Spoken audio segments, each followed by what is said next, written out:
Russia is essentially has control over the marginal cost of a barrel of oil and food essentially. China has marginal control over the cost of goods, production, and labor, and the U.S. has control over the marginal production of dollar and credit. And when those sort of three legs of the stool of the global economic system were kind of in frenemy mode, then the system worked. Global trade, globalization, dollarization, all kind of worked.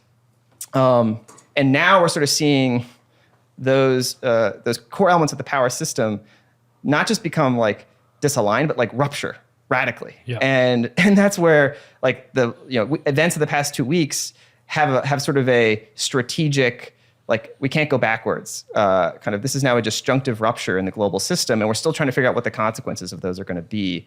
And it's not going to be just an easy resolution to the way things were. And it's like a fundamental shift in how the global system is going to have to reorder itself. And I think it places renewed sort of urgency for the United States to figure out,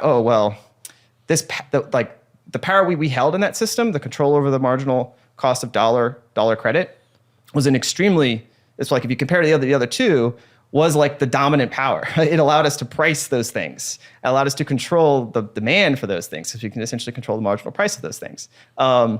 But when sort of one element of that stool says, no, we're not playing the game anymore, you need that system isn't going to work anymore. And so you can imagine scenarios, and some senior well-respected analysts on Wall Street have woken up to this just recently and started to see, well, what does this mean for the dollar system? What does this mean for the fact that China can now essentially gobble up cheap commodities from Russia at a time when the rest of the world is going to face runaway inflation?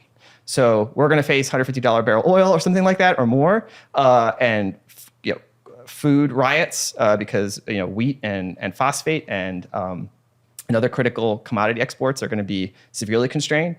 And so you're going to see runaway inflation in net importers of stuff. We have to import most of our stuff. Luckily, energy we're pretty good on, but the rest of the world not so much. Whereas China, but we're still very vulnerable to kind of acute inflation of those things. Whereas China can just buy up cheap Russian commodities, right? This is almost analogous to especially like the subprime crisis, right? Where you have you thought that you had good mortgages and bad mortgages, and they're basically all rated the same, so you could essentially trade them the same. That's oversimplifying, but basically you had the market did not discount the value of subprime mortgages appropriately, and then when they all of a sudden had to value them appropriately, a whole bunch of other derivatives blew up. Now in the commodities market, like Russian oil is subprime oil. It's now bad oil. You can't trade it. And so there's a lot of potential financial risks that could come from that.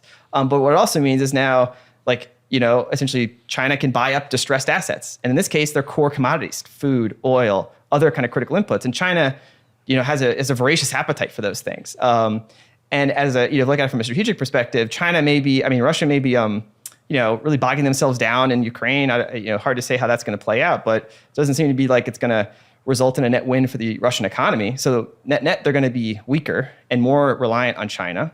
So now China gets essentially, to tuck Russia under their wing and get access to cheaper commodity imports, while the West faces sort of runaway inflation that's going to really strain our fiscal position and potentially threaten, our core monetary structure.